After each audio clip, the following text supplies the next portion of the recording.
Actually এটা পুরোটাই organic হচ্ছে, মানে এখানে কোনো রকমের প্রসেসিং কিছু হচ্ছে না। আর ঝাড়গ্রাম রাজবাড়িতে যথেষ্টভাবে ওখানে কফি গাছ আমরা করেছি, কফি ওখানে প্রচুর কফি হয়েছে এবং সেটাকে ফিল্টার কফি আমরা বানিয়েছি।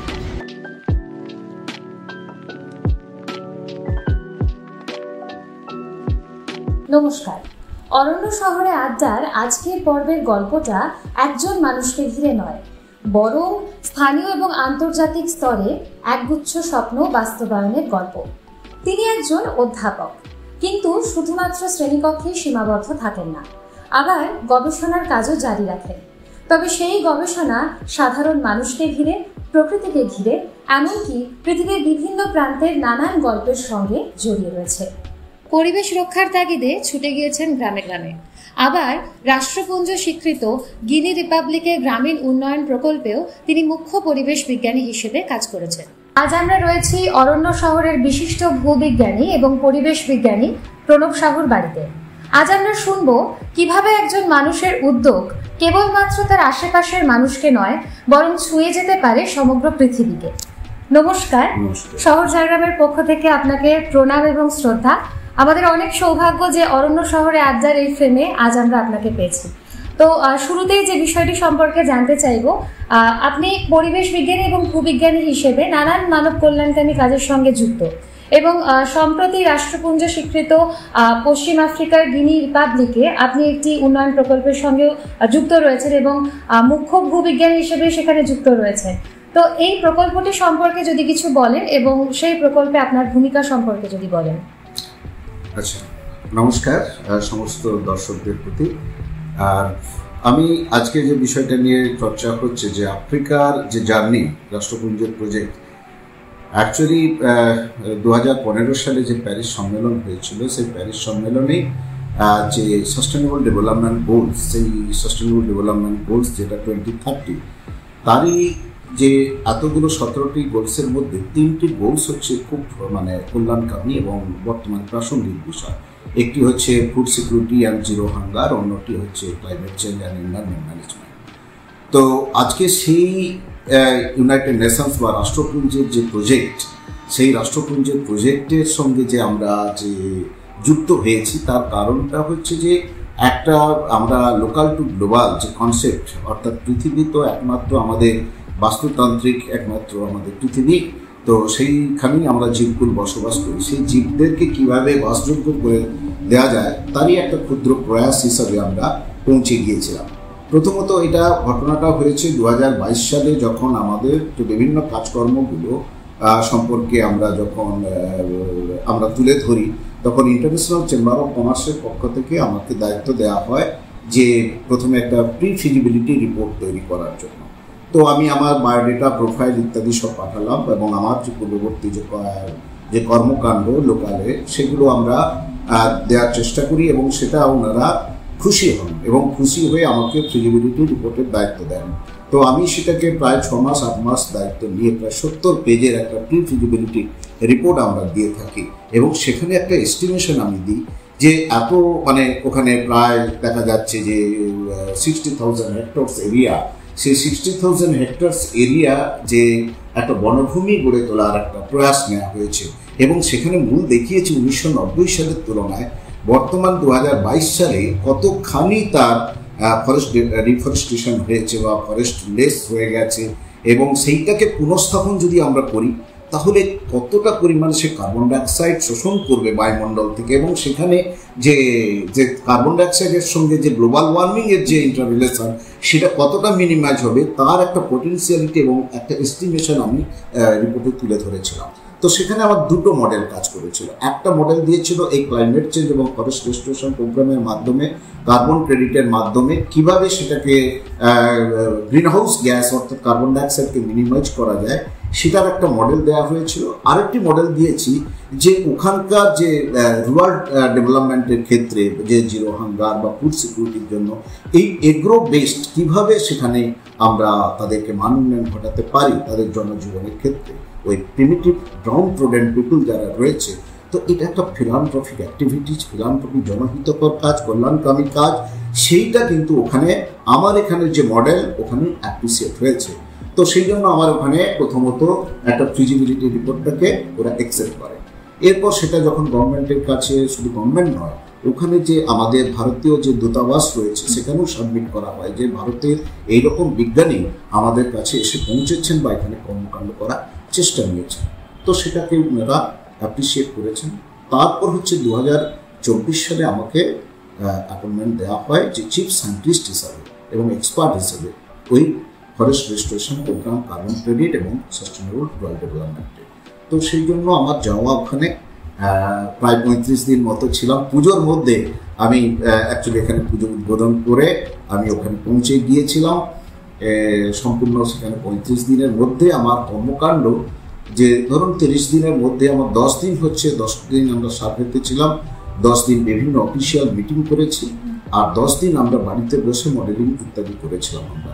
তো সেটা আমরা বিভিন্ন ওনাদেরকে বুঝিয়েছি বা সায়েন্টিস্টদের সঙ্গে, ফরেস্ট ডিপার্টমেন্ট আছে এবং প্রেসিডেন্টের সেক্রেটারির সঙ্গে, বন দপ্তরের যে সেন্ট্রাল যে ফরেস্ট যে ডাইরেক্টর রয়েছে ওনার সঙ্গে, এনভায়রনমেন্ট মিনিস্ট্রির সঙ্গে, সবার সঙ্গে আমরা আলাপচারিতা করি এবং সেটা আমরা বোঝালাম যে আমাদের কর্মকাণ্ডটা আগামী দিনে কী করা যাবে। তো সেখানে প্রাথমিকভাবে এই 60,000 হেক্টরস এরিয়ার মধ্যে সিলেক্টেড করা হয়েছে 18,000 হেক্টরস এরিয়া। এই 18,000 হেক্টরস এরিয়াকে 3টে ফেজে ভাগ করা হচ্ছে, 6,000, 6,000, 6,000। আপাতত আমরা ফিরে এসে সেটা প্রায় 3-4 মাস সময় নিয়ে আমরা বর্তমানে ওইটিকে একটা, যেটাকে বলা হচ্ছে যে ডিটেলস প্রজেক্ট ডিজাইন, সেটা আমরা বানিয়ে ওইখানে আমরা টেস্ট করেছি, সাবমিট করেছি। এখন সেটা গভর্নমেন্টের বিষয় রয়েছে, ওটা আলোচনা করে আমাদের কাছে আবার, যেখানে প্রায় এই প্রজেক্টের মিনিমাম যদি ধরা যায় 6 থেকে 7 কোটি গাছ লাগানোর দায়িত্ব, মানে টোটাল যদি 60,000 হেক্টরস এরিয়া হয় সেখানে প্রায় 6 থেকে 7 কোটি গাছ লাগানোর একটা প্রয়াস রয়েছে। প্রাথমিক স্তরে সেখানে সয়েল টেস্ট করে নেওয়া হয়েছে, ক্লাইমেট সঙ্গে টেস্ট করা হয়েছে, সেখানকার ভূপ্রকৃতি ইত্যাদি সমস্ত অ্যাসেসমেন্ট করা হয়েছে। সেই অ্যাসেসমেন্টের মধ্যে দিয়ে আমরা 5 থেকে 6টি গাছকে স্থির করা হয়েছে, যেগুলো আমাদের ট্রপিক্যাল, মনসুন ক্লাইমেটিক রিজিয়ন এবং সাভানা ক্লাইমেটিক রিজিয়নের গাছ, সেখানে সেটা বেড়ে উঠবে। এইভাবে আমরা একটা প্রয়াস নিয়েছি।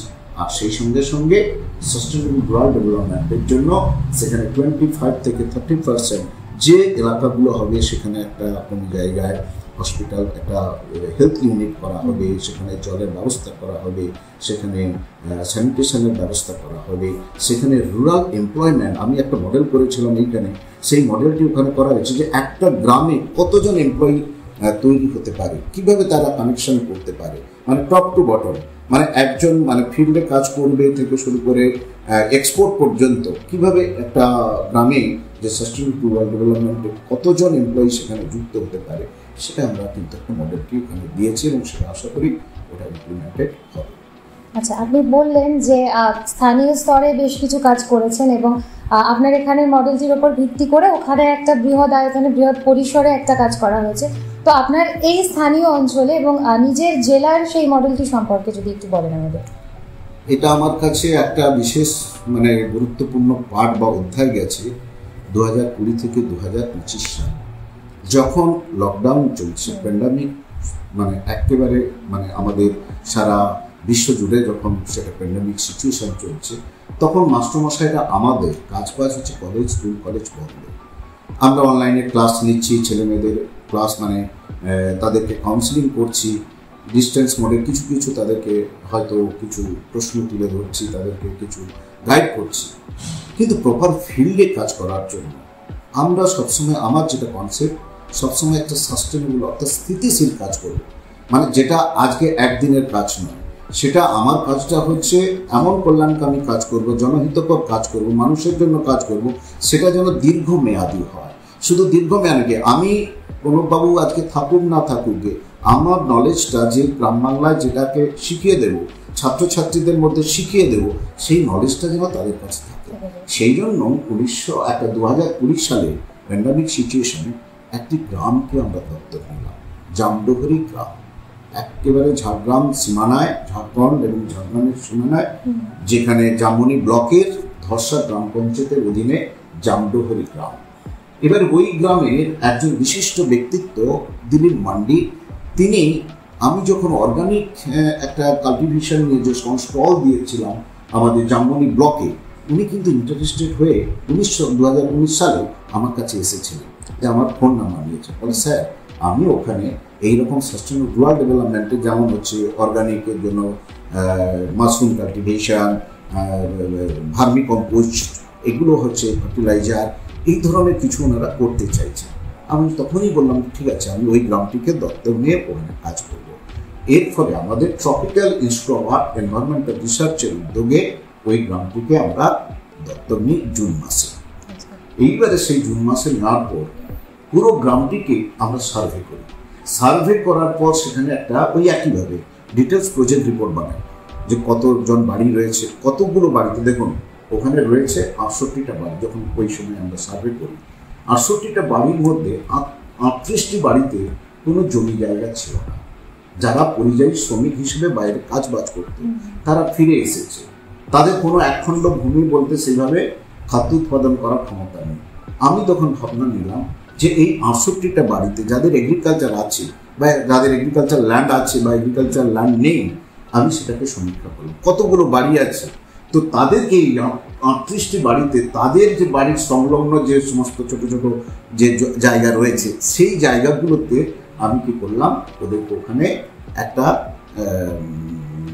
কৃষির জন্য অর্গানিক কিচেন গার্ডেন, মানে নিজেদের স্বনির্ভর করার জন্য, নিজেরা নিজেদের খাদ্য উৎপাদনটা যেন নিজেরাই করে।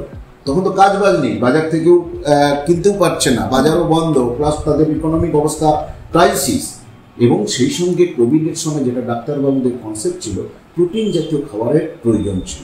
আমি এই জন্য একটা প্রোটিন ফার্ম কনসেপ্ট নিয়ে আসলাম, একটা ইউনিক কনসেপ্ট। কি সেই কনসেপ্টটা? প্রোটিন ফার্মে সেখানে মাছ, মাশরুম এবং সয়াবিন মিল্ক এবং হাঁস মুরগির ডিম এবং মাংস, এগুলো নিয়ে এটাকে একটা প্রোটিন ফার্ম হিসেবে করছি।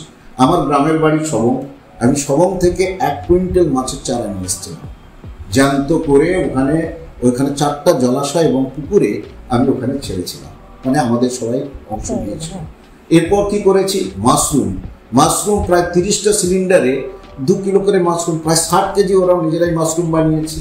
আর কি বানিয়েছে, মানে 7 কেজি, ওখানে 10 কেজি সোয়াবিনের বীজ থেকে প্রায় 70 লিটার দুধ। কারণ 1 কেজি সোয়াবিন বীজ আমি আবার নাগপুর থেকে সোয়াবিন বীজ নিয়ে এসেছি, আমাদের ওখান থেকে খড়গপুরে পাঠিয়েছিল, খড়গপুর থেকে নিয়ে এসে ওখানে মিল। দেখুন ট্রাইবাল গ্রাম, জামডোহরি গ্রামটি একদিকে ট্রাইবাল আর একদিকে অনগ্রসর শ্রেণী, দুটি পাড়া রয়েছে, যারা ওখানে রাইস বিয়ার বানায়, হারিয়া বানায়। আমি তাদেরকে সোয়াবিন মিল্ক কিভাবে বানাতে হয়, পুষ্টিকর খাদ্য বাচ্চাদেরকে এবং ছোট বড় বাচ্চা সবাইকে, বুড়োকে সবাইকে লাইন দিয়ে খাওয়ানো হয়েছে 70 লিটার দুধ। শুধু তাই নয়, দুধ তো একদিন খাওয়ালাম, কিন্তু এবার কি করে করা যাবে, ওদের হাতে রাঁচি থেকে সোয়াবিনের বীজ নিয়ে আসলাম, সিড, ওদের ওখানে যাতে কাল্টিভেশন করা যায়। লাল মাটিতে আমরা সবসময় বিশ্বাস করি আমার there are no necessity but everywhere possibility, সম্ভাবনা সব জায়গায় রয়েছে। আনারস, লাল মাটিতেও আনারস করা হয়েছে, ফলের বাগান তৈরি করা হয়েছে, সপেদা বাগান আছে, আম বাগান করে দেওয়া হয়েছে। তাছাড়া ওদের এই যে হাঁস মুরগি, একটা নতুন কনসেপ্ট, নার্সারি হাব। আপনি ভাবুন কিভাবে ইকোনমিক ডেভেলপমেন্ট করা যায়। যে নার্সারি যে হাবটা করেছি, মানে কি, আমরা যে বাজার থেকে একটা যে কোনো ফুলের চারা হোক বা সবজির চারা নিতে গেলে 5 টাকা লাভ, কিন্তু আমি সেখানে দেখা যাচ্ছে 5 টাকা লাভ করছে। আমি যখন ওদেরকে চারা প্রশিক্ষণ দিলাম, আমি সেখানে একটা চারা তৈরি করতে 70 পয়সা থেকে 80 পয়সা খরচ হচ্ছে, মানে 7,000 টাকা খরচ করে ওরা 21,000 টাকা চারা তৈরি করেছিল। মানে ওরা করেছে নিজেদের প্রয়োজনের তাগিদে।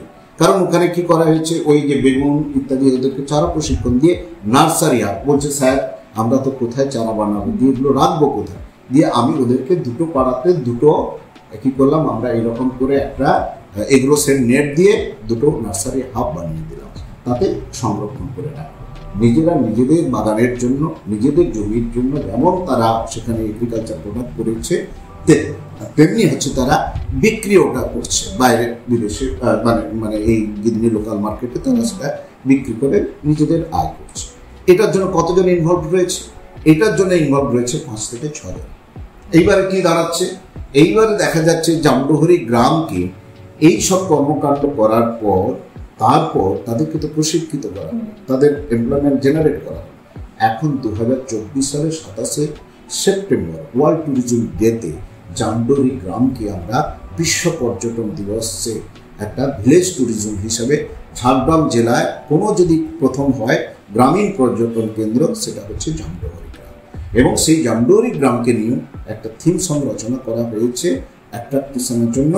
আর কি ওই সেখানে সেমিনার করা হয়েছিল, ভুটান থেকে এসেছিলেন ওম কটেল স্যার, ন্যাশনাল সায়েন্টিস্ট প্রফেসর কাঞ্চন ভৌমিক, আমাদের থেকে আমাদের উপাচার্য স্যার বিদ্যাসাগরের, তিনিও ছিলেন, আমাদের সুশান্ত চক্রবর্তী মহাশয় তিনিও ছিলেন, তাছাড়া অ্যাডমিনিস্ট্রেশনের সমস্ত লোকজন, আমাদের ব্যক্তিত্ব। এবং এই রকম করে, এবং আমাদের যে টিআরের যিনি প্রেসিডেন্ট ডক্টর বিনয় চন্দ্র, তিনি ফর্মার ভিসি ছিলেন বিদ্যাসাগর বিশ্ববিদ্যালয়ে, তিনিও রয়েছেন, মানে অ্যাকাডেমিশিয়ান, হিউম্যান রিসোর্স ডেভেলপমেন্টের ডাইরেক্টর কলকাতা থেকে এসেছেন। মানে এই ধরনের কখনো সেমিনার তারা অনুভব করতে পারেনি। মানে পুকুরে ছিপ দিয়ে মাছ ধরছে, আবার এদিকে ভিসির বক্তব্য শোনা যাচ্ছে। মানে অ্যাকচুয়ালি অ্যাপ্লাইড জিওগ্রাফি কাকে বলে, অ্যাপ্লাইড দিকটা কি হতে পারে, কল্যাণমূলক কিভাবে জিওগ্রাফি সাবজেক্টটা কিভাবে যুক্ত হতে পারে, সেইটা কিন্তু আমরা ওই মানে জামডোরি গ্রামে সেটাকে আমরা কিন্তু প্রতিফলিত করতে পেরেছি। শুধু তাই নয়, ওখানকার যে ট্রাইবাল কালচার, ফোক কালচার, ওখানে ঢাক ঢোল, ওখানে ধামসা মাদক, ওখানে বাঁশির সুর, ওখানে এই যে হ্যান্ডিক্রাফ্টের জিনিসপত্র রয়েছে তারা নিজেরা বানাচ্ছে। এবং কি এবারেও যে টুরিস্ট যারা এসেছিলেন তারা কি করছে, তাদেরকে জামডোহরি ভাঁড় লেখা থাকবে, ভাঁড়ে খেজুর রস, আমরা ফুলের তোড়া দিয়ে আপ্যায়ন করে নিই। ওই জামডোহরি গ্রামে খেজুর, হ্যাঁ খেজুর গুড়, যে নলেন গুড় নিজেদের তৈরি, সেই গ্রামের নলেন গুড় দিয়ে ওনাদেরকে রিসিভ করা হয়েছে। তো একটা অন্য কনসেপ্ট নিয়ে এটাকে তৈরি করা হয়েছে, যার ফলে এই বর্তমানে আমার জামডোরি গ্রামে প্রায় 30 থেকে 40 জন এমপ্লয়মেন্ট জেনারেট করতে পেরেছে।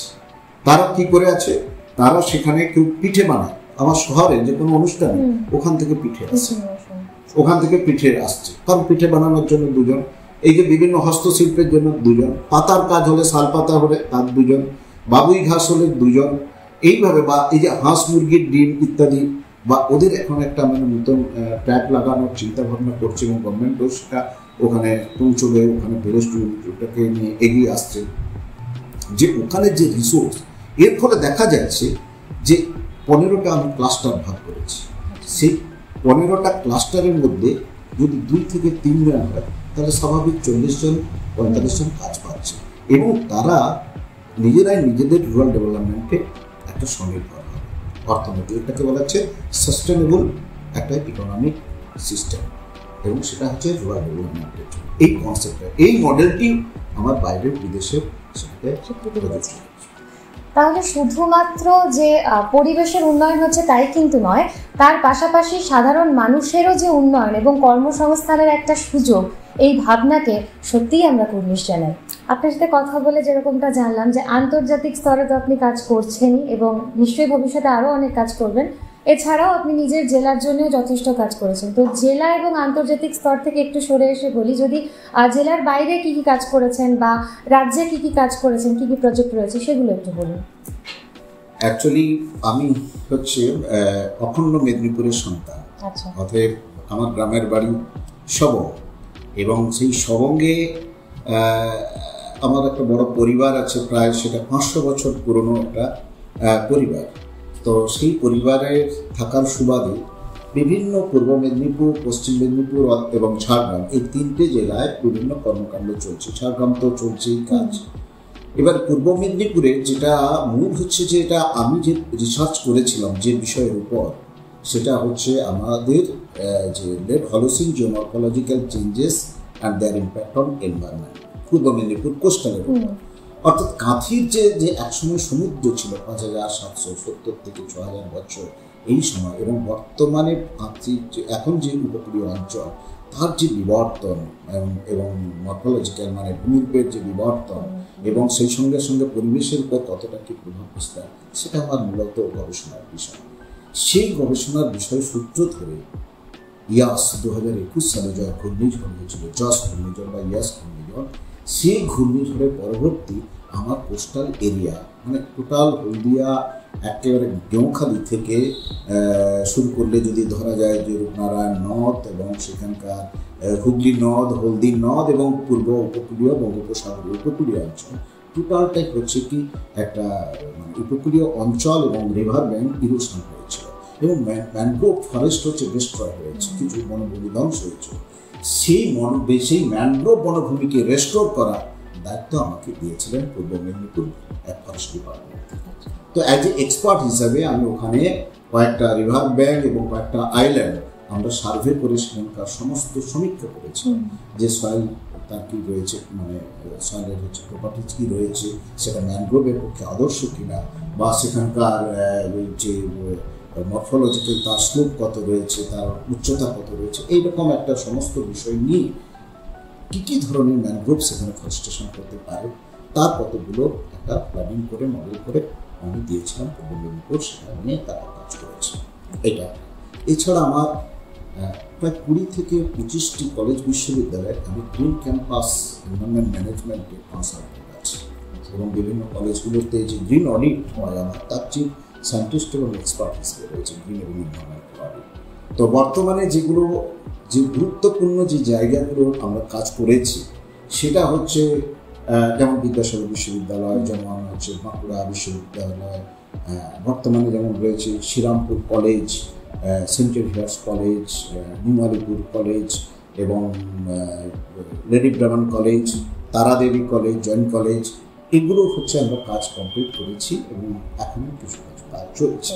আর সেই সঙ্গে পূর্ব মেদিনীপুরের মুগবেড়িয়া, পালপাড়া, কন্টাই কলেজ, আপনার ধরে নাও ওইদিকে যে সমস্ত কলেজগুলো, সবং কলেজ রয়েছে, বেলদা কলেজ রয়েছে, দাঁতন কলেজ রয়েছে, গভর্নমেন্ট যে কলেজগুলো রয়েছে, সমস্ত কলেজগুলোতে কম বেশি করে আমার একটা কোনো জায়গায় কনসালটেন্ট এবং অ্যাডভাইসার হিসাবে ওদের গ্রিন ক্যাম্পাস প্রজেক্টের জন্য কাজ করছি এবং সেটা কতগুলো নতুন নতুন আমার ইনোভেশন মডেল সেগুলো ওখানে আমরা তুলে ধরাচ্ছি। মেন কথা আমার যে rain water harvesting and micro irrigation technology, 3R model, reuse এবং রিসাইকেল, এই ড্রাই সিজনে কীভাবে এক পশলা বৃষ্টি হলে সেই বৃষ্টির জলকে কিভাবে ধরে রাখা যায় এবং সেটা কিভাবে সারা মাস ধরে এগ্রিকালচার মানে বাগানে, ভেষজ উদ্যান হোক, ফুলের বাগানে বা ফলের বাগানে দেওয়া যায়, তার মডেল কিন্তু আমি করেছি। সেই মডেল বিভিন্ন কলেজগুলোতে এস্টাবলিশ হয়েছে।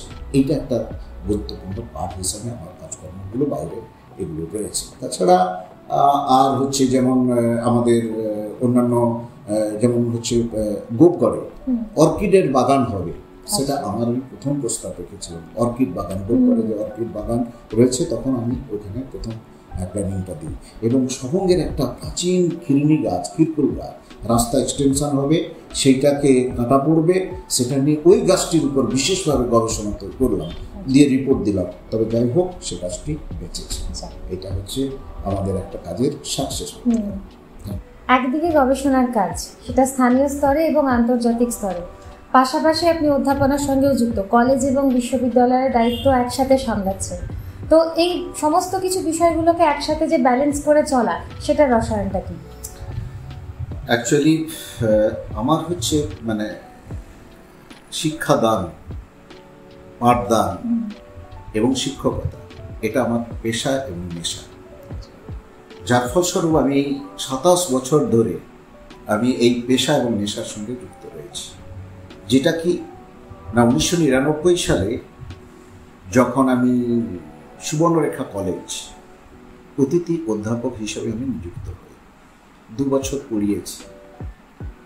ওই সময় পড়া চলাকালীন আমি বিএডও করেছি। বিএড পাস করার পর শেষ হয়েছে না হয়েছে, আমি সময় নষ্ট করি না, ফলে বিএড শেষ, তারপর আমি কলকাতা বিশ্ববিদ্যালয়ে south and south east Asian স্টাডিজের উপর আমি এমফিলের সুযোগ পেলাম পরীক্ষা দিয়ে এবং সেখানে আমি করতে শুরু করলাম। এই সময় এসএসসি পরীক্ষায় উত্তীর্ণ হয়ে আমি ময়নার মুদিবার স্কুলে জয়েন করলাম 2001 সালে 9 জানুয়ারি। এইবারে ওইখানে যে আমাদের যে ময়নার স্কুলে প্রায় 2 বছর কাজ করেছি। আবার এসএসসি দিয়ে পরীক্ষায় উত্তীর্ণ হয়ে খড়গপুর তালবাগিচা উচ্চ মাধ্যমিক স্কুলে জয়েন করলাম। এখানে শিক্ষকতা করতে করতে ভূগোলের উচ্চ মাধ্যমিকের একজন সহশিক্ষক হিসেবে শিক্ষকতা করতে করতে আমি পিএইচডিতে যুক্ত হলাম। এবার পিএইচডি 2004 সালে আমার রেজিস্ট্রেশন এবং 2007 সালে আমি অ্যাওয়ার্ডেড। মানে এটা একটা এত ইন্টেন্সিভ আমি কাজ করেছিলাম, যার ফলে আমার ডক্টরেট ডিগ্রিটা আমি 3 বছরের মাথায় পেয়ে যাই। এবং সেই সঙ্গে আমি শিক্ষকতার পাশাপাশি ওই যে একটু আগে বললাম না, নেশা এবং পেশা, আমার কন্টিনিউ এই যে শিক্ষকতার জার্নি করতে করতে 2009 সালে সিএসসির ইন্টারভিউ দিই এবং 2010 সালে 1 এপ্রিল আমি সেবাভারতী মহাবিদ্যালয়ে আমি জয়েন করি। অর্থাৎ এই সেবাভারতী মহাবিদ্যালয়ে জয়েন করি সহ অধ্যাপক হিসেবে, অ্যাসিস্ট্যান্ট প্রফেসর হিসেবে, এবং জয়েনের দিন থেকেই আমার দায়িত্ব দেওয়া হয় বিভাগীয় প্রধান হিসেবে। তো সেখানে বিভাগীয় প্রধান হিসেবে আজকে আমার 15 বছর চলছে কলেজ। ওভারকামে 1 এপ্রিল পেরিয়ে গেল, আজকে 19 এপ্রিল। তো সেখানে এই যে দীর্ঘ 4টা প্রতিষ্ঠান করিয়েছি, অনেক ছাত্রছাত্রী আমার বাইরে রয়েছে এবং তারা প্রতিষ্ঠিত এবং কৃতি ছাত্রছাত্রী সুনামের সঙ্গে কাজ করছে। শুধু এটা আমি শুধুমাত্র যে ওই কৃতি ছাত্রছাত্রীদের কথা ভাবছি তা নয়, যারা বিভিন্ন কাজের সঙ্গে যুক্ত করে নিজেরা সম্মানের সঙ্গে রোজগারি হয়েছে, তাদেরকেও আমি সম্মান জানাই। কারণ একটা জিনিস হচ্ছে, আমি একজন মাস্টারমশাই হিসেবে আমার প্রথম বেঞ্চের যে ছাত্র সেও আমার ছাত্র, লাস্ট বেঞ্চের যে ছাত্র সেও আমার ছাত্র। এই কারণে আমার ছাত্রছাত্রী আজকে ভূগোল বিভাগ সায়েন্সে এতজন স্টুডেন্টকে নিয়ে 100 প্রায়, গত বছর প্রায় 100, আমাদের প্রায় 40 জন মতো ছাত্রছাত্রী ছিল। এই বছর একটু কমে গিয়ে 100 জন ছাত্রছাত্রী হয়েছে। ফলে এখন জিওগ্রাফি ডিপার্টমেন্ট বম করছে। আমি যখন অ্যালামনি করে থাকি, আমার অ্যালামনি স্টুডেন্ট আসে এবং ওরা যথেষ্ট এই যে ফিল্ড ট্রিপ ইত্যাদি, কারণ অ্যাকচুয়ালি পিছিয়ে পড়া এলাকা, এরা সেভাবে বাইরে বেরোনোর সুযোগ পায় না। আমাদেরকে অভিভাবকের মতন দায়িত্ব নিয়ে এদেরকে ফিল্ডে বা এক্সকারশনে নিয়ে যেতে হচ্ছে। আর কি, জিওগ্রাফি ডিপার্টমেন্ট একটা ইউনিক ডিপার্টমেন্ট আমাদের কলেজের ক্ষেত্রে। কেন বলছি আমি না, কালচারাল অ্যাক্টিভিটিজে ইউথ পার্লামেন্ট অংশগ্রহণ করা, কুইজে অংশগ্রহণ, এসে কম্পিটিশনে অংশগ্রহণ করা, সব ক্ষেত্রে জিওগ্রাফি পার্টিসিপেট করা। শুধু তাই নয়, এই যে বিভিন্নভাবে যে সায়েন্সের ক্ষেত্রে সায়েন্স মডেল, এই যে আপনারা নিশ্চয়ই জানবেন যে কিউআর কোড বানানো হয়েছিল, মাটির চরিত্র, আমাদের ছেলেরা ফার্স্ট প্রাইজ পেয়েছে। তার আগের বছর হাতি কিভাবে বাঁচানো যায় রেল অ্যাক্সিডেন্ট থেকে, তার মডেল বানিয়েছিল, সেখানেও যথেষ্ট প্রাইজ পেয়েছে। ফার্স্ট প্রাইজ জেলাতে গিয়ে আমরা নেতাজি ইন্ডোরে গিয়েছিলাম। তারপর হচ্ছে আমরা কিভাবে রেন ওয়াটারকে সারফেস ওয়াটারকে হারভেস্টিং করা হয় ফর দ্য এগ্রিকালচারের জন্য, সাস্টেনেবল এগ্রিকালচার, তার মডেল বানিয়েছে। সেটা government of West Bengal district administration গ্রহণ করেছে। তো এই যে ধরো আমাদের ছাত্রছাত্রীরা, এবং আমাদের একটা গতিপথ বলে একটা পত্রিকা বেরোয় প্রত্যেক বছর, ওয়াল ম্যাগাজিন, সেটা হচ্ছে তার একটা প্রত্যেক বছর একটা থিম থাকে। এইগুলো নিয়ে আমার কলেজে হচ্ছে আর কি দোল উৎসব কি করে, বসন্ত উৎসব করে না, আমার উৎসবটার নাম হচ্ছে রাঙাও এ প্রকৃতি। কখনো সেখানে 5টা গাছ লাগানো হচ্ছে, জল, আলো, বাতাস, আকাশ, মাটি। সে কি গাছ লাগানো হচ্ছে সেখানে গাছ লাগানো হচ্ছে অশোক গাছ, কি পলাশ গাছ, কি কাঞ্চন গাছ, এইভাবে গাছ কিছু লাগানো হচ্ছে। কোনো গাছকে সেক্রেড ট্রি হিসাবে, পবিত্র গাছ হিসাবে স্বীকৃতি দেওয়া হচ্ছে। সেখানে ছেলেমেয়েরা তারা ট্রাইবাল রিচুয়াল হোস্ট রিচুয়াল মেনে সেখানে তারা সেটাকে পুজো করছে বা সেটাকে সংরক্ষণ করা হচ্ছে। এই কাজগুলো করা হয়। তাছাড়া কলেজের বিভিন্ন প্রকল্পের ক্ষেত্রে, সেই rain water harvesting, ground water recharge হোক, বা সেন্ট্রাল গভর্নমেন্টের থেকে গ্রাউন্ড ওয়াটারের কোয়ালিটি মেজারমেন্ট বা অবজারভেশন ইউনিট হোক, এই ধরনের প্রকল্প, এবং ভেষজ উদ্যান রয়েছে, অর্নামেন্টারি বাগান রয়েছে, এগুলো হচ্ছে সমস্ত কিন্তু আমাদের জিওগ্রাফি, এই যে জিওগ্রাফি স্টুডেন্টরা যত ক্যাম্পাসে গাছ আছে তার নাম্বারিং করে, তারা মেজার করে কতটা কার্বন ডাইঅক্সাইড নিচ্ছে। আমি কিউআর কোড ডেভেলপ করে দিয়েছি, কিছুদিন আগে পেপারে বেরিয়েছিল, একটা গাছ কতটা কার্বন ডাইঅক্সাইড নিচ্ছে, অক্সিজেন কত নিচ্ছে। অ্যাকচুয়ালি এগুলো আমাদের কি হচ্ছে, জিওগ্রাফি ডিপার্টমেন্টকে সবসময়, এবং আমি খুশি আমার ঝাড়গ্রাম জেলার এই এলাকার ছাত্রছাত্রীদেরকে আমি যে তৈরি করতে পারছি, বা আমার সঙ্গে মিলেমিশে ছেলেমেয়েরা যে কাজ করছে বা তাদেরকে কিছুটা হলেও এগিয়ে নিয়ে যাওয়ার জন্য পথ দেখাতে পারছি, এটা আমি আমার জায়গা থেকে শিক্ষকতার জীবনের দিক থেকে আমি এটা হ্যাপি, খুশি যে আমার ছাত্ররা যে জিওগ্রাফি ডিপার্টমেন্ট না হলে আমরা এই ডিপার্টমেন্টে এই সাকসেসের জায়গাটা নিয়ে যেতে পারতাম না। এই তার মধ্যেও আমাদের নিজেদের গবেষণা, পেপার পাবলিক, আমাদের একমাত্র কাপবাড়ি কলেজ সৌরভারতী মহাবিদ্যালয়ে জিওগ্রাফি ডিপার্টমেন্ট নিয়মিতভাবে আমরা ইন্টারন্যাশনাল ন্যাশনাল সেমিনার করে থাকি এবং সেটা যথেষ্ট ভালোভাবে আয়োজন করে উচ্চ ব্যক্তিত্ব বিভিন্ন দেশ থেকে আসে এবং আমাদের ছেলেমেয়েদেরকেও কীভাবে পেপার লিখতে হয়, কীভাবে পেপার প্রেজেন্টেশন করতে হয় সে বিষয়ে তাদেরকে আমরা কিন্তু উৎসাহিত করে থাকি। এটা হচ্ছে ছাত্রছাত্রীদেরকে বলতে পারে আমার হচ্ছে একটা ত্যাগের জায়গাও বলতে পারে। আমি শুধুমাত্র পেশাগত নয়, আমার এটা শিক্ষকতা একটা নেশা। আপনার কাছে শুনলাম যে সেবা ভারতী মহাবিদ্যালয়ে আপনার অধ্যাপনার কথা এবং সেখানকার ছাত্র পরিসরের কথা, তো আরও একটু জানতে ইচ্ছে করছে যে এই মহাবিদ্যালয় ছাড়াও অন্য কোনো শিক্ষা প্রতিষ্ঠানের সাথে কি যুক্ত রয়েছেন? হ্যাঁ, আমার তো একটু বললাম যে একটু আগেই যে আমার যে দীর্ঘদিনের 27 বছরের শিক্ষকতার যে অভিজ্ঞতা বা যেটুকু আমার জ্ঞান, সেটা বিভিন্ন ক্ষেত্রে যাতে আরও বেশি প্রয়োগ হয় সেটা আমিও চাই, যেমন তেমনি সমাজও বা বিভিন্ন শিক্ষা প্রতিষ্ঠানগুলো চায়। তো সেক্ষেত্রে সেই সূত্র ধরে আমাদের যে ঝাড়গ্রাম জেলার যে উচ্চশিক্ষা প্রতিষ্ঠান নবগঠিত ঝাড়গ্রাম সাধু রামচন্দ্র বিশ্ববিদ্যালয়, সেই বিশ্ববিদ্যালয়ে অনেক কলা বিভাগ দিয়ে শুরু হয়েছিল, কিন্তু সেভাবে বিজ্ঞান বিভাগের কোনো সাবজেক্ট খোলা হয়নি, ম্যাথামেটিক্স প্রথমে শুরু হয়েছিল। তো অনারেবল ভাইস চ্যান্সেলরের কাছে প্রস্তাব আমি একটা দিয়েছিলাম সেই সময় যে স্যার যদি সায়েন্স খোলেন জিওগ্রাফি খুলবেন, কারণ জিওগ্রাফি আমাদের জেলায় 4টা কলেজে অনার্স রয়েছে, অনেক স্টুডেন্টস এখানে বেরোয়, তারা বাইরে যেতেও পারে না, অনেকে চান্স পায় না, তা সেই জন্য যদি হয় বলে ঠিক আছে। এইবারে সত্যি অনারেবল ভাইস চ্যান্সেলর জিওগ্রাফি করা হলো, মাস্টার ডিগ্রি খোলার জন্য উদ্যোগী করেন এবং সেই প্রথম থেকেই কীভাবে সিলেবাস তৈরি হবে, তার ডিজাইন কীভাবে হবে, সেখানে এই সিলেবাস তৈরির যে কমিটি হয় সেই কমিটির কোঅর্ডিনেটর হিসেবে আমাকে দায়িত্ব দেওয়া হয় এবং একজন এক্সপার্ট হিসাবে আমি ছিলাম। তো আমাকেও কতগুলো যে হয় না যে ওই সিলেবাসের পেপার তৈরি করার, সেখানেও আমার কতগুলো দায়িত্ব করেছিল পেপার তৈরি করার জন্য।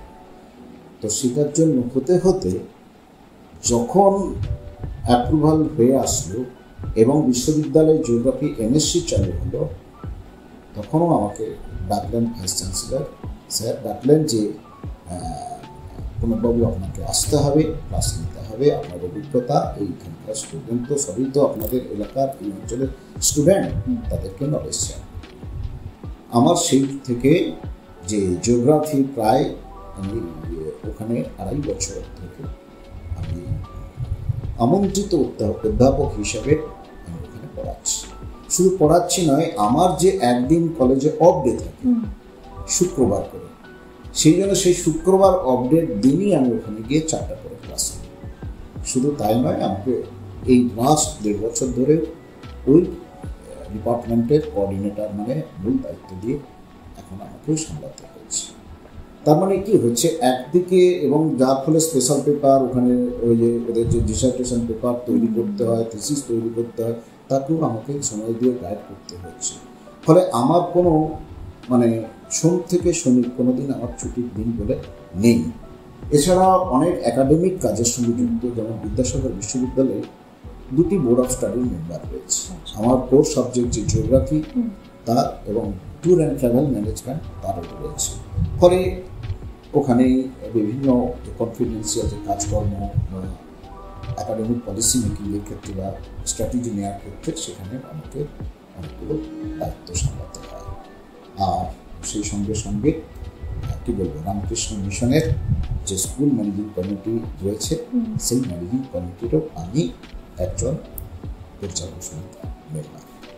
আপনি এক্ষুনি বললেন যে আপনি রামকৃষ্ণ মিশনের সাথেও যুক্ত, তো আপনার গবেষণার ক্ষেত্র হিসেবে রামকৃষ্ণ মিশন ক্যাম্পাসের মধ্যে কোনো কাজ করেছেন বা রামকৃষ্ণ মিশনের জন্য কিছু করেছেন? আমি ছোটবেলা থেকে মানে মা বাবা পর যদি কোনো মানে আদর্শ মহাপুরুষ থাকে, আইকন হিসেবে আমি যা দেখি স্বামী বিবেকানন্দ। তো সেখানে শ্রী শ্রী ঠাকুর, শ্রী শ্রী মা এবং স্বামীজির এই ভাবনার সঙ্গে, এই আদর্শের সঙ্গে আমি কিছুটা যুক্ত হয়ে, সত্যি কথা বলতে জানি না যে দীর্ঘদিন এই আদর্শকে পাথেয় করে চলার জন্য আমার রামকৃষ্ণ মিশনে কাজ করার আজকে জায়গা হয়েছে। 2021 সালে আমি যখন রামকৃষ্ণ মিশনে স্বামীজির ওপর গান লিখি আমি, বিবেক গীতি, তো সেই গানগুলো প্রকাশিত হয় আমাদের রামকৃষ্ণ মঠ মিশন থেকে, ঝাড়খণ্ড মহারাজরা করেছিলেন। এবারে পরপর কতগুলো গান আমি কিন্তু ওখানে করেছিলাম, যেমন বিবেকানন্দ ফুটবল কাপ, বিবেক রথ, এর থিম সংগুলো আমি নির্মাণ করেছি আমার নিজের কথা, নিজের সুরে। সেই সঙ্গে আমাদের এই কাজ করতে করতে রামকৃষ্ণ মিশনের সঙ্গে জড়িয়ে যাওয়া, মহারাজরা তখন আমাকে নতুন দায়িত্ব দেয় গ্রিন ক্যাম্পাস প্রজেক্টের চিফ অ্যাডভাইসার এবং এক্সপার্ট হিসেবে। আমারও দায়িত্ব, আমার প্রিয় যে ফিল্ড আমি সেটাও পেয়ে গেলাম। প্রায় ওই যে জায়গা, ওল্ড ক্যাম্পাস এবং আশ্রম ক্যাম্পাস এবং একলব্য স্কুল ক্যাম্পাস, এই দুটো ক্যাম্পাসে ড্রোন সার্ভে করে সেখানকার মাটি ইত্যাদি সমীক্ষা করে একইভাবে ডিটেলস প্রজেক্ট রিপোর্ট বানায়। সেই রিপোর্ট অনুসারে গ্রিন ক্যাম্পাস প্রজেক্টের যে এনভায়রনমেন্ট ডিপার্টমেন্ট এবং পলিউশন এবং দিল্লি হোক, স্টেট গভর্নমেন্ট হোক কিংবা আইআইটির মতন বেশ কিছু জায়গায় ওনারা সেটা বিভিন্ন জায়গায় প্লেস করেন, এবং যে সিএসআর প্রজেক্টে বিভিন্ন জায়গায় সেই ডিটেলস ডিজাইন প্রজেক্ট রিপোর্ট সেটা আমি বানিয়ে দিয়েছিলাম। এবং সেই বানানোর হওয়ার পর সেইটাকে নিয়ে মহারাজরাই পাঠাবেন আমার সূত্র অনুসারে। তো সত্যি কথা বলতে এখানে প্রায় 1 কোটি টাকা প্রজেক্ট চলছে। নিশ্চয়ই আপনারা জানেন যে গত বছর এবিপি আনন্দ যে পুরস্কার গ্রিন এবং সাস্টেনেবল ক্যাম্পাসের জন্য আমাদের ঝাড়গ্রাম রামকৃষ্ণ মিশন পেয়েছে। সেখানে সোলার প্লেট বসেছে, সোলার পাওয়ার বসেছে, সেখানে বায়োগ্যাস প্ল্যান্ট বসেছে, সেখানে এইখানে জৈব সার উৎপাদন কেন্দ্র বসেছে, প্লাস হচ্ছে ট্রিজ যে লাইব্রেরি এবং প্রজাপতি বাগান, বাটারফ্লাই পার্ক, সেগুলো সেখানে করা হয়েছে। এবং সারফেস ওয়াটার বডিজ, যে পুরো যে মাঠের জল এসে একটা জায়গা আসবে, এবং হোস্টেলে আমি একটা ওয়াটার অডিটিং করেছিলাম যে এতজন ছেলে মেয়ে ওখানে হোস্টেলে থাকে, পার ডে স্নানের জল কত, এবং রামকৃষ্ণ মিশন মানে 6 থেকে 8,000 লিটার জল পার ডে ওদের বাগানের জন্য খরচ হয়। সেই জলটি যদি আমরা স্নানের জলটিকে যদি রিউজ করা যায়, তাহলে সেটা তার জন্য গ্রে ওয়াটারকে পিউরিফাই করে সেটাকে এখন ওই সারফেস ওয়াটার বডিতেই রাখা হচ্ছে। এবং সেই জল আশেপাশে যে সবজি ক্ষেত হয়েছে, জৈব যে সবজি ক্ষেত, সেখানে সেটাকে ব্যবহার করা হয়েছে। তাছাড়া আমার একটা নিজস্ব মডেল রয়েছে ওখানে, সেটা হচ্ছে বাসুতীর্থ যে র্যাক কাল্টিভেশন বা দেওয়াল বাগান। সেটা কি না, সেটা হচ্ছে আমি লকডাউনের সময় আমার ছাদে সেটাকে পরীক্ষা করেছিলাম যে জলকে কীভাবে, এটাকে আমার নতুন একটা কনসেপ্ট আমি ইন্ট্রোডিউস করতে যাচ্ছি, সেটা হচ্ছে আরবান এগ্রিকালচার। আপনারা জানেন যে গ্রামীণ এলাকায় সবাই কি করে, রুরাল এগ্রিকালচার মানে গ্রামে হয়, কিন্তু শহরে যে এগ্রিকালচার করা যায় সেটা নতুন টেকনোলজি আমি ডেভেলপ করার চেষ্টা করছি। আর যেখানে বাধা সৃষ্টি করে জলের এতটা এখানে ক্রাইসিস আরবান এরিয়ায়, কিন্তু সেই জন্য আমি কি করেছি ওখানে মাইক্রো ইরিগেশন টেকনোলজি, এবং যেখানে দেওয়ালে যে বাগানটা হয়েছে সেখানে প্রায় 250টি মতো ফুলের গাছ লাগানো হয়। সেখানে যার জল আমার 25 থেকে 30 লিটার জলে অলরেডি কাজ হয়ে যায়। মাত্র 5 মিনিটে কতগুলো নব আছে, ভাল্ব সিস্টেম আমার টেকনোলজি, সেটাকে দিয়ে এটা হচ্ছে 2বার ওখানে প্ল্যান্ট করা হয়ে থাকে, 2বার প্রচুর পরিমাণে ফুল হয়। ভালো লাগছে। রামকৃষ্ণ মিশন এবং government of West Bengal environment department আমার এই মডেলটিকে স্বীকৃতি দিয়েছে। এই কাজটা এখানে মিশনে কাজ করছি। তাছাড়া নতুন যে ক্যাম্পাস হয়েছে সেখানে একমাত্র ঝাড়গ্রাম মিউনিসিপ্যালিটি এরিয়ায় গ্রাউন্ড ওয়াটার অর্থাৎ ভৌমজলের ওঠানামা এবং তার কোয়ালিটি কি হতে পারে, কতটা ভালো মন্দ ইত্যাদি, সেটা জানার জন্য আমি ওই ঝাড়গ্রাম রামকৃষ্ণ মিশনের শ্রীরামপুরের নতুন ক্যাম্পাসে একটা সেন্ট্রাল গভর্নমেন্টের জলশক্তি মিশন থেকে বিভাগ দপ্তর থেকে ওখানে একটি অবজারভেশন ইউনিট স্থাপন করা হয়েছে। এই কাজগুলো এবং মিশনের আরেকটা ভালো লাগার বিষয়, আশ্রম কমিটির একজন আমাকেও মেম্বার করে রেখেছে, শুধু স্কুল কমিটি নয়, আশ্রম কমিটিরও মেম্বার। এবং সেই মেম্বারের একটা হচ্ছে কি, আমরা ছোট্ট ভূমিকা, এখন ভালো লাগছে, ঝাড়গ্রামে একটা নতুন স্কুল করে তোলা হলো সিবিসিএসসি বোর্ডের, এবং অনেকেই সেটা বলেছিলেন যে মেয়েরা কোথায় পড়বে, রামকৃষ্ণ মিশনে কি এরকম কোনো সুযোগ নেই? তো যাই হোক, সেখানে কো এডুকেশনের একটা স্কুল স্থাপন করা হয়েছে। এগুলো হচ্ছে কি আমার মানে এগুলোই হচ্ছে আমার শক্তি। একদিকে নলেজও বাড়ছে আমার, এবং কাজের পরিসরও বাড়ছে আমার, এবং আমাদের মন ভালো লাগার বিষয়। শুধু মানে মনকেও তো সারাদিনে কিছুটা মনকে ভালো রাখতে হয়, সেই রাখার জায়গাটা হলে আমার রামকৃষ্ণ মিশনের মতন এরকম একটা প্রতিষ্ঠান আমার সঙ্গে রয়েছে। তাছাড়া সারদা বিদ্যাপীঠও সঙ্গেও আমরা মানে আমাদের কাজকর্ম চলে, সারদা বিদ্যাপীঠেও একটা চলে। কিন্তু মিশনের মধ্যে বেশি, রামকৃষ্ণ মিশনের মধ্যে আমার বেশি ইনভলভমেন্টটা বর্তমানে, কিন্তু সারদা বিদ্যাপীঠেও আমার ইনভলভমেন্ট যথেষ্ট রয়েছে, এইভাবেই কাজ চলছে। আপনার গবেষণার ব্যাপারে তো জানলাম, এবং তার একটা বিস্তৃত পরিসর রয়েছে, এবং পাশাপাশি অধ্যাপনার দিকটি সম্পর্কেও জানলাম। এরপর আরেকটা বিষয় জানতে ইচ্ছে করছে যে আপনি তো তথ্যচিত্র নির্মাণও করেন, তো সেই তথ্যচিত্রগুলো বেশিরভাগই বিভিন্ন সামাজিক সচেতনতামূলক বা পরিবেশের সচেতনতার উপরে, তো সেই তথ্যচিত্রের প্রসার ঠিক কতটা? অ্যাকচুয়ালি প্রথম দেখো, আমি তো বিশেষ করে আমার তো কী হচ্ছে, ফিল্ড বেস কাজ, বিশেষ করে বিভিন্ন জায়গায় ঘুরে বেড়াই, এবং ভৌগোলিক পরিবেশ, সমাজ সংস্কৃতি, সামাজিক প্রেক্ষাপট, এগুলো সব আমার মনকে ছুঁয়ে যায়। কখনো কখনো সেটা আমি উপলব্ধির মাধ্যমে, কবিতা হোক, গানে হোক, এবং কখনো পরিকল্পনা কীভাবে সেটাকে আমি রূপ দিতে পারবো বা বহিঃপ্রকাশ করতে পারবো। যার ফলে কী হচ্ছে, বিভিন্ন ধরনের গান লেখা যেমন হয়, গানেরও কিছু কিছু সুরও দিয়েছি, এবং গানও নির্মাণও করতে হয়, পরিচালনা করতে হয়। প্রথম আমার গান হচ্ছে ঝাড়গ্রামের থিম সং রয়েছে, ঝাড়গ্রামের থিম সং, হাত দিচ্ছে ঝাড়গ্রাম, ডাক দিচ্ছে ঝাড়গ্রাম। একটু যদি দু এক কোটি গেয়ে শোনা গানের প্রসঙ্গে এলো যখন, তো এইটা হাত দিচ্ছে ঝাড়গ্রাম, ডাক দিচ্ছে ঝাড়গ্রাম, এটা যেমন রয়েছে। আমি অ্যাকচুয়ালি প্রথম যেটা হচ্ছে স্বামী বিবেকানন্দের উপর গান, সেটাকে হয়তো আমি দু লাইন একটু শোনাতে পারি। সেটা, আমি মানুষের মাঝে আছি যে বেঁচে, মানুষেরই তরে, আমি পৃথিবীর বুকে হেঁটেছি অনেক, পৃথিবীর খোঁজে। আমি মানুষের মাঝে আছি যে বেঁচে, মানুষেরই তরে, আমি পৃথিবীর বুকে হেঁটেছি অনেক, পৃথিবীর খোঁজে। আমি দেখেছি অনেক মানুষ, আজ নেই তো মানুষ মানুষে, জাতপাত ঘৃণার আছে মানুষ মানুষ বিভেদে। আমি দেখেছি অনেক মানুষ, আজ নেই তো মানুষ মানুষে, জাতপাত ঘৃণার আছে মানুষ মানুষ বিভেদে।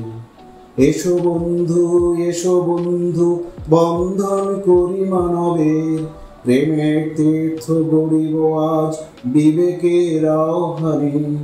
এসো বন্ধু, এসো বন্ধু, বন্ধন করি মানবের, প্রেমের তীর্থ গড়িব আজ বিবেকের আহ্বানে।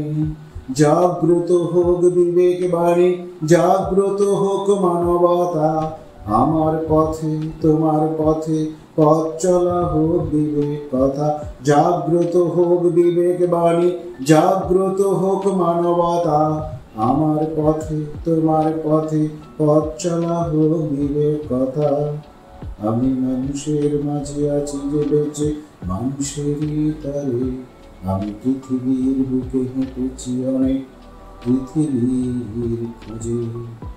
এই বিবেকানন্দকে নিয়ে গান, অনেকগুলো গান বিবেকানন্দকে নিয়ে প্রকাশিত হয়েছে বাঙালি নিয়ে। এবং ঝাড়গ্রামের যে থিম সং, আমি সবসময় রিসার্চ গ্যাপ খুঁজে চেষ্টা করি। ঝাড়গ্রাম নিয়ে অনেক কবিতা লিখেছে বা এখানে গান লিখে গান, কিন্তু ঝাড়গ্রাম পর্যটনকে এনকারেজ করার জন্য থিম সং প্রথম আমি নির্মাণ করি, এবং সেই থিম সংটি ভালো লেগেছিল আমাদের বনমন্ত্রী বিনোদ মহাশয়া।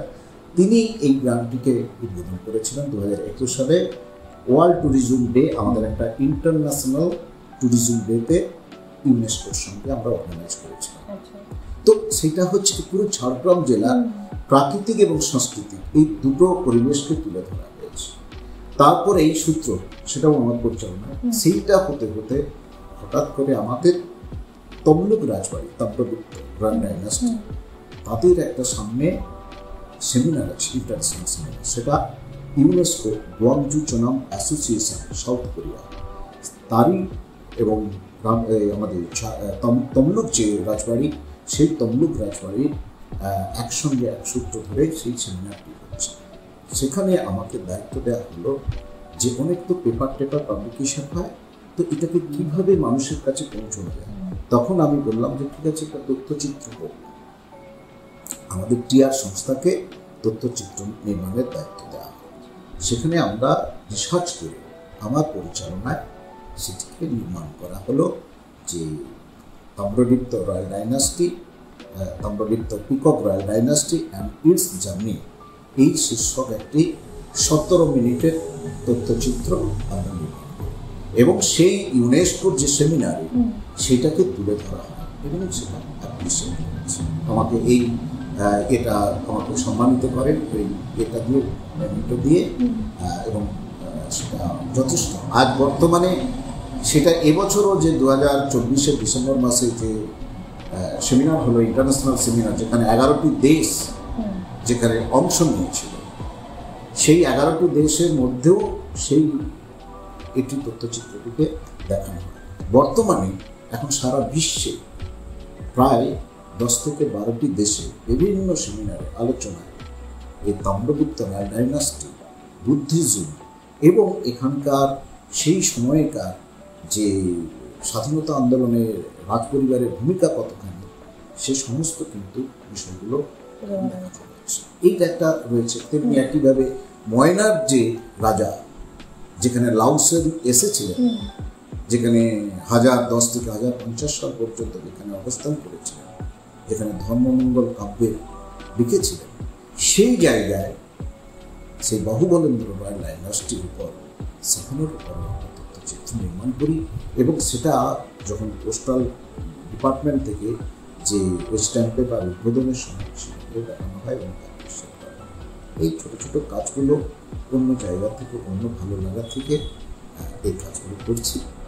তো যাই হোক, ভালো লাগছে হচ্ছে যে মানুষ বা এত বড় প্রতিষ্ঠান সেগুলোকে রেকগনাইজ দিচ্ছে এবং তা থেকে অনেক তথ্য পাচ্ছে। এইটা হচ্ছে আমার কাছে বিশেষ। একদিকে গবেষণা এবং বিজ্ঞান চর্চা, তার সাথে পাশাপাশি চলে সাহিত্য চর্চা। তো কিভাবে বৈজ্ঞানিক সচেতনতার বার্তা সাহিত্যের মাধ্যমে প্রকাশ করেন? অ্যাকচুয়ালি যেটা প্রধান উদ্দেশ্য হচ্ছে সমাজ সচেতনতা, পরিবেশ সচেতনতা এবং সমাজের অগ্রগতি। এই ভাবনা যদি স্থির হয়, তখন সেখানে বিজ্ঞান এবং সাহিত্য দুটোকে একসঙ্গে যুক্ত করতে হয়। কারণ কোনো কোনো ক্ষেত্রে বিজ্ঞানের মাধ্যমে ডাইরেক্ট স্পটে গিয়ে সেখানে আমরা ডেভেলপ করছি, ইনডাইরেক্টলি আবার কোনো কোনো মানুষকে সেই কাজে উদ্বুদ্ধ করার জন্য আমাদের সাহিত্যের ভাবনা আসে, যার ফলে সে যে কোনো ক্ষেত্রে, নামকরণের ক্ষেত্রে হোক, কর্মকাণ্ডের ক্ষেত্রে হোক। যেমন ধরুন আমার ছেলে নাম প্লাবন, আমি হয়তো বলবে প্লাবন একটি ভৌগোলিক নাম, প্লাবন মানে হচ্ছে বন্যা, কিন্তু এখানে এই যে প্লাবন, সেটা একটা আমি অন্য মিনিং করছি। প্লাবন মানে হচ্ছে কি মাস, প্লাবন মানে হচ্ছে কি যেখানে জনপ্লাবন বলা হয় না, প্রচুর আছে, এখানে হচ্ছে একটা সুখ হোক, শান্তি হোক, সেখানে উচ্ছ্বাস হোক, তার একটা ভরা মাস যদি জায়গা বলা হয়, সেটা হচ্ছে প্লাবন। আমার সন্তানকে আমি সেটা নিয়ে একটা কবিতা লিখেছিলাম, যে কবিতাটা কি, আমি প্লাবন, আমি প্লাবিত করতে এসেছি, আমি নই বিভীষিকা, নই দুর্যোগ, আমি কেবলই সৃষ্টি। রুক্ষ শুষ্ক এই ধরনের বুকে এসেছি কেবল শ্রাবণের ধারা হয়ে, এসেছি তোমাদের মাঝে, আমি প্লাবন, আমি নই বিভীষিকা, নই দুর্যোগ, আমি কেবলই সৃষ্টি। এই যে একটা কবিতার মধ্যে থাকছে। তেমনি একইভাবে অনেকগুলো আমাদের কবিতা, তারপর হচ্ছে গান, সে গানগুলোর মধ্যেও রয়েছে যে এই যে একটু আগে বললাম না যে বিজ্ঞানের সঙ্গে সাহিত্য, সেখানে এই পরিবেশকে নিয়েই কাজ করতে হচ্ছে। সেখানে মানে সেখানকার ভৌগোলিক পরিবেশ তুলে ধরার জন্য গানের মাধ্যমে তৈরি করা হচ্ছে। যেমন হচ্ছে জামডৌরির উপর একটা থিম সং রয়েছে। সেই থিম সংটা হচ্ছে কি রয়েছে যে চল বন্ধু চল, চল বন্ধু চল, জামডোহরি গ্রামে চল। কুপন নদীর সীমানাতে, ঝাড়গ্রামের সীমানাতে, কুপন নদীর পানেতে, জামডোহরি গ্রামেতে চল সবাই চল, চল সবাই চল। এই যে একটা, তার মানে সেখানে কি গেলে কি আসছে, ঝাড়খণ্ড সীমানা, সেখানে রয়েছে কি কুপন নদী রয়েছে, বাঁধের ধারে মিঠা বাতাস ধীরে ধীরে বয়। এরকম অনেকগুলো গান আমরা এইভাবে তৈরি করছি। এই যে বনভূমি অক্সিজেন দিচ্ছে, বিশুদ্ধ বাতাস দিচ্ছে, আমরা সেই বিশুদ্ধ বাতাস নিচ্ছি, সেইটাকে কিভাবে আমরা বাঁচাবো, গাছ বা অরণ্যগুলিকে বাঁচাবো, সে নিয়েও একটা দুটো গান আমার লেখা এবং রয়েছে। চল বন্ধু চল, চল বন্ধু চল, আমরা সকল বন্ধু ভাই, আমরা বন্ধু হতে চাই, আমরা সকল বন্ধু ভাই, আমরা বন্ধু হতে চাই, আমরা সকল অবুঝ মন, আমরা গর্ব সবুজ বন, চল বন্ধু চল। কণ্ঠে আওয়াজ তুলো, বনমশাল বন্ধ করো, প্রাণীদের সাথে থাকতে চাই, ভালোবাসতে তাদের চাই। আপনার গানের মাধ্যমে আমরা পেলাম শাল জঙ্গল বাঁচানোর একটা বার্তা, এবং এই শাল জঙ্গল আমাদের ঝাড়গ্রামের অন্যতম ঐতিহ্য। তো আপনার কাজের মধ্যেও কি এরকম কোনো ভাবনা রয়েছে, বা ভবিষ্যতে এই শাল জঙ্গল বাঁচানোর জন্য বা এই ধরনের পরিবেশ যেখানে অবক্ষয় হচ্ছে সেখান থেকে রক্ষার জন্য কোনো পরিকল্পনা রয়েছে? অবশ্যই রয়েছে, এটাই তো আমার ভাবনার এখন বিষয়। মানে অ্যাকচুয়ালি পরিবেশের কাজ করতে গিয়ে, কারণ এখন যে গ্রিন পিস যে মুভমেন্ট, সেই গ্রিন পিস মুভমেন্টের প্রধান লক্ষ্য এখন গ্রিন ওয়ার্ল্ড তৈরি করা। সেই গ্রিন ওয়ার্ল্ড তৈরি করতে গেলে তার মধ্যে গুরুত্বপূর্ণ হচ্ছে এয়ার কোয়ালিটি। আর বায়ুর গুণগত মান আস্তে আস্তে এমন কমে যাচ্ছে, যার ফলে কিন্তু আমাদের স্বাস্থ্যহানি হচ্ছে।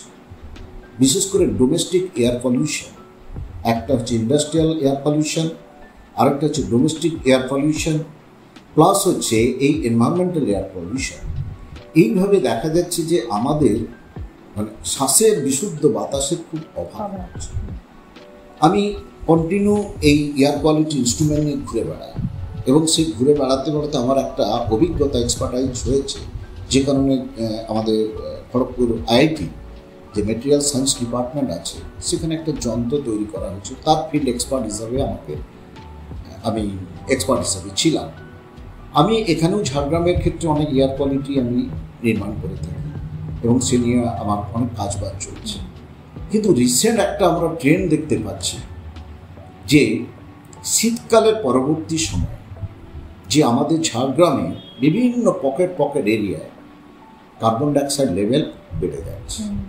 শুধু তা নয়, কার্বন মনোক্সাইড বাড়ছে, যেটা আমাদের স্বাস্থ্যের পক্ষে খুব ক্ষতিকর। এবারে তাছাড়া দেখুন, সবসময় একটা আমরা দেখি কি, এই যে আফটার মানে ডিউরিং শীতকাল, এই বসন্ত ঋতু পর্যন্ত সবসময় একটা সোশ্যাল মিডিয়া, খবরের কাগজ, বিভিন্ন জায়গায় সব লেখালেখি হচ্ছে যে শাল গাছ পুড়িয়ে দেওয়া হলো, জঙ্গলে আগুন লাগিয়ে দেওয়া হলো, কীভাবে রক্ষা করবে ইত্যাদি ইত্যাদি। যখন এইসব লেখালেখি চলছে, আমি একটা পরিকল্পনা ভাবনা নিতে শুরু করলাম যে কীভাবে এটাকে রক্ষা করা যায়। তো সত্যি কথা বলতে, আমার 87 বছরের মার আশীর্বাদ এবং আমাদের স্বামীজির এবং ঠাকুরের আশীর্বাদে হঠাৎ করে একটা আমার যে কাজ, যে 1 কেজি শালপাতা পোড়ালে কতটা কার্বন ডাইঅক্সাইড নির্গত, আর একটা শাল গাছ থেকে কত কেজি শালপাতা ড্রাই লিভস আমাদের নিচে পড়ছে, তাকে বার্ন করলে কতটা কার্বন ডাইঅক্সাইড আমাদের নির্গত হচ্ছে। টোটাল আমাদের তাহলে একটা পকেট এরিয়ায় যদি শাল জঙ্গল আমরা দেখি, তাহলে হিউজ কার্বন ডাইঅক্সাইড। সেটা নিয়ে আমি একটা স্ট্যাটিস্টিক্যাল অ্যানালাইসিস করেছিলাম এবং সেইটাকে নিয়ে আমি পাঠিয়েছিলাম আমার বিভিন্ন জায়গায় কাজকর্মের জায়গায়।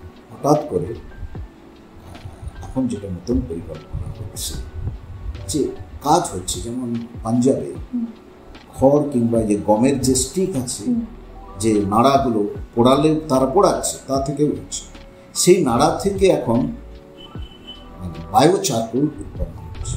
একটা বিদেশি আমেরিকার ইউনিভার্সিটি তারা সেই কাজটা করছে। সত্যি কথা বলতে আজকের দিনে শেয়ার করছি, এই প্রথম শেয়ার করছি যে মার্কিন যুক্তরাষ্ট্রে ইউএসএ যে প্রিস্টন ইউনিভার্সিটি, প্রেস্টিজিয়াস ইউনিভার্সিটি, সেই ইউনিভার্সিটির একটি রিসার্চ সেন্টার থেকে আমাকে চিফ সায়েন্টিস্ট হিসেবে নিয়োগ করেছে। আমার নাড়া পোড়ানোর কাজটা আমি ওটা দেখছি না, আমার ভাবনাটা হচ্ছে শাল পাতা থেকে বায়ো চারকোল কীভাবে তৈরি করা যায় সেইটার বিষয় নিয়ে আমাকে চিফ সায়েন্টিস্ট হিসাবে এবং এক্সপার্ট হিসাবে আমাকে দায়িত্ব দেওয়া হয়েছে। আমরা এখন একটু এর মধ্যে রয়েছি, আমরা এখন গবেষণা জায়গায় রয়েছি। নিশ্চয়ই আগামী দিনে যখন এটা ইমপ্লিমেন্টেড হবে, পূর্ণাঙ্গভাবে হবে, সেটা সবাই জানতে পারবে যে আমাদের কাজটা ঠিক হচ্ছে। তো এখন আমরা স্মল সেক্টরে সেটা শাল পাতাকে কালেক্ট করে সেইটা থেকে বায়ো চারকোল বানাবো। সেই চারকোলটা কী কাজে লাগবে? এগ্রিকালচার ফিল্ডে লাগবে, মাটির উর্বরতা শক্তি বৃদ্ধি করতে, মাটিকে অ্যাসিডিক যে সয়েল সেটাকে প্রশমিত করতে, সেটাও কাজে লাগবে। প্লাস হচ্ছে আমরা চেষ্টা করছি যে স্মোকলেস হচ্ছে ফুয়েল কীভাবে সেটাকে ডেভেলপ করা যায়। তো এগুলো নিয়ে আমাদের এখন কাজ রয়েছে। দেখা কতখানি আমরা সেটা আমাদের শুধু এটা আমাকে শুধু ঝাড়গ্রাম জেলায় হয়তো আমার কাজের দায়িত্বটা রয়েছে, কিন্তু ছোটনাগপুর মালভূমি এবং যে ল্যাটেরাইটিক এরিয়া, যতটা এরিয়ায় শাল বনভূমি রয়েছে, আমার কাজটা হবে মূলত শাল, এই যে ফরেস্টের যে লিভস, ড্রাই লিভস, সেটাকে কীভাবে আমরা বায়ো চারকোল বানাবো সেই বিষয় নিয়ে আমাদের একটা বিশেষ ভাবনা রয়েছে। দেখা যাক আমরা কতটা এই বিজ্ঞান ভাবনাটাকে পরিবেশ ব্যবস্থাপনার ক্ষেত্রে, গ্রিন পিস মুভমেন্টের ক্ষেত্রে এবং গ্রিন ওয়ার্ল্ডের ক্ষেত্রে আমরা কার্যকরী করতে পারি। মূলত আমার বিশ্বাস, আমি সবসময় অ্যাকশন রিসার্চ নিয়ে কাজ করি, মানে যেটাকে কার্যকরী গবেষণা, মানে শুধুমাত্র পেপার পাবলিকেশন, এটারও দরকার আছে, নেই যে তা নয়, কিন্তু তার চেয়েও দরকার যে মানুষের কল্যাণকামী কাজে আমাদের বাস্তবায়ন করে সেইটাকে কিভাবে আমরা সবাই বাঁচতে পারি এবং এই পরিবেশে সুস্থতা রাখতে পারি, সেটা নিয়ে আমার কাজ আছে। আপনার বাড়িতে ঢোকার সময় দেখলাম বাড়ির নাম বাসুতীর্থ, বা আপনি একটি প্রকল্পের নামও দিয়েছেন বাসুতীর্থ। বারবার এই যে নামটা ফিরে ফিরে আসছে, এই নামটার সাথে কি কোথাও কোনো শিকড়ের সম্পর্ক রয়েছে? অ্যাকচুয়ালি এই যে বাসুতীর্থের মধ্যে একটা শব্দ হয়তো, কিন্তু এর মধ্যে দুটো শব্দ লুকিয়ে রয়েছে এবং সেই দুটি শব্দের মধ্যে মানে আমার পরম্পরা, তারাও কিন্তু ওর মধ্যে যুক্ত রয়েছে। মানে যাদেরকে আছে আমার যে প্রাণের যে মানুষ হিসাবে যারা, তার মধ্যে দুজন যুক্ত রয়েছেন। আমার স্বর্গীয় বাবা, তার বাবার ডাকনাম ছিল বাসু, আর আমার যে স্নেহের পুত্র প্লাবন, তার ডাকনাম তীর্থ। অর্থাৎ আমার বাবা এবং আমার সন্তান, এই দুয়ের নাম অনুসারে এটা হচ্ছে বাসুতীর্থ, যার ফলে এই বাড়িটার নামও বাসুতীর্থ করা রয়েছে। আমার গান, কবিতা যা কিছু লিখি বাসুতীর্থ নামেই প্রথম দিয়েই শুরু করি, এবং আমার যে ইউটিউব চ্যানেল, একাডেমিক যে চ্যানেল রয়েছে, সেটাও রয়েছে বাসুতীর্থ পাঠশালা। এটার মাধ্যমে এই যে পাঠশালা, একটা শব্দটাও আমাদের পুরনো শব্দ, পাঠশালা একটা একাডেমিক জায়গায় রয়েছে এবং বাসুতীর্থটা সের মধ্যেই রয়েছে আমাদের। এইটা একটা আমার কাছে বলতে পারেন যে আমি যেখানেই যাই না কেন, এই নামটা যতবার বলি না কেন, এইটা বাসুতীর্থ মডেল আমার সেই ওয়াটার যে কনজারভেশনের যে ইনোভেশন হোক আর যাই হোক না কেন, কারণ মডেলটা হচ্ছে, এবং সামনে আমাদের আরেকটা পেটের নাম আমরা করতে চলেছি, সেটাও বাসুতীর্থ নামে প্রকাশিত হবে। অর্থাৎ আমি যেখানেই যাই না কেন, আমার সঙ্গে এই দুটি আমার যে কাছের মানুষ, মানে আমার প্রিয় সন্তান হোক, বাবা হোক, সবাই আমি নিয়েই চলছি আর কি। এটাই হচ্ছে আমার, যার জন্য বাসুতীর্থ। ব্যক্তি প্রভাব সাহেব, পরিবার, মা, সন্তান, স্ত্রী সবাইকে নিজের কাজের জগতে কিভাবে পাশে পেয়েছেন? অ্যাকচুয়ালি আমি তো ঝাড়গ্রামে প্রায় 17 বছর রয়েছি এবং এই স্থায়ী বাড়িতে প্রায় আমার 13 বছর হতে যাচ্ছে। তো এখানেই মা থাকেন, আমার 87 বছরের মা থাকেন, আর স্ত্রীও ব্যস্ততার মধ্যেই থাকেন। স্ত্রী হচ্ছে আমাদের ঝাড়গ্রাম ননিবালা যে স্কুল রয়েছে বয়েজ, সেই স্কুলের সংস্কৃতের দিদিমণি থাকেন। আর ছেলে পুরুলিয়া রামকৃষ্ণ মিশনে পড়াশোনা করে, মাধ্যমিক দিয়েছেও, আবার 11-এ ভর্তি হয়ে গেছে। ফলে এইখানের পরিবার বলতে আমরা এই কয়েকজন মিলেই থাকি। তার মধ্যেই মা তো অবশ্যই বয়স হয়েছে, একটু একটু সময় দিতেই হয় মাকে। আর একইভাবে স্ত্রী থাকেন এখানেও যেটুকু হয়। ফলে কী হচ্ছে, টাউনের মধ্যে আমরা দিনের শেষে হলেও আমরা একসঙ্গে মিলিত হই আর কি, মানে একসঙ্গে সেটা থাকি।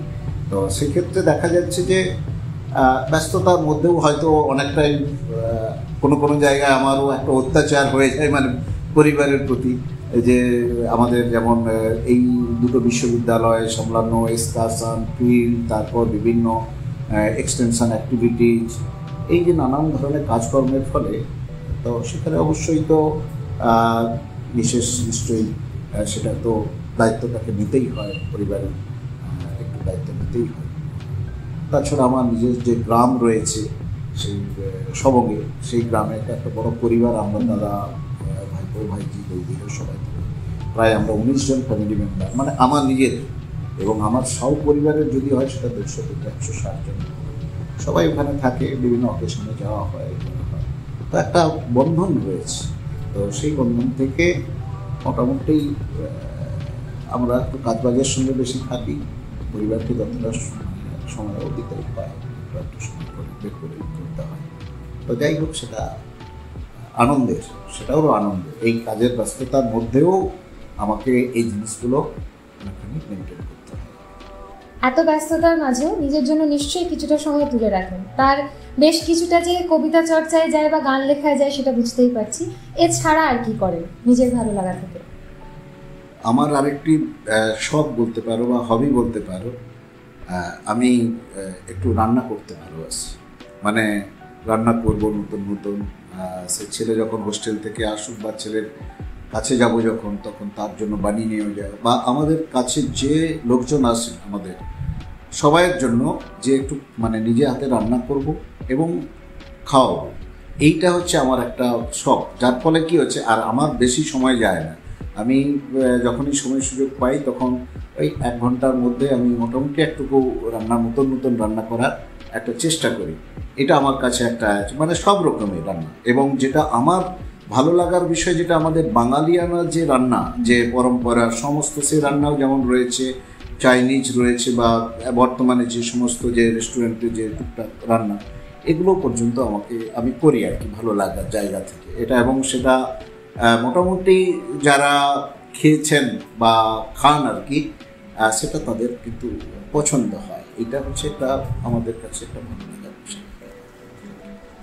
আপনার বিজ্ঞান চর্চার সুদূর প্রসারী ফলাফল নিয়ে আমরা প্রত্যেকেই আশাবাদী, এবং আপনার এই চর্চা জারি থাকুক। এবং আপনি শুধুমাত্র আমাদের অরণ্য শহর নয়, আমাদের দেশেরও গর্ব। আজ আপনারা শহর ঝাড়গ্রাম ফেসবুক পেজ এবং ইউটিউব চ্যানেল থেকে শুনলেন আমাদেরই অরণ্য শহরের এক বিশিষ্ট ভূবিজ্ঞানী ও পরিবেশ বিজ্ঞানী প্রণব সাহুর জীবনের নানান কথা। চোখ রাখুন পরবর্তী পর্বের জন্য। আরও অনেক নতুন অজানা তথ্য নিয়ে আমরা আবার আসবো নতুন কোনো ভিডিও নিয়ে। আমি মানুষের মাঝে আছি যে বেঁচে, মানুষেরই তরে আমি পৃথিবীর বুকে হেঁটেছি অনেক, পৃথিবীর খোঁজে। আমি মানুষের মাঝে আছি যে বেঁচে, মানুষেরই তরে আমি পৃথিবীর বুকে হেঁটেছি অনেক, পৃথিবীর খোঁজে। আমি দেখেছি অনেক মানুষ, আর নেই গো মানুষ মানুষে, যার পার ঘৃণার আছে মানুষ মানুষ বিভেদে। আমি দেখেছি অনেক মানুষ, আর নেই গো মানুষ মানুষে, যার পার ঘৃণার আছে মানুষ মানুষ বিভেদে।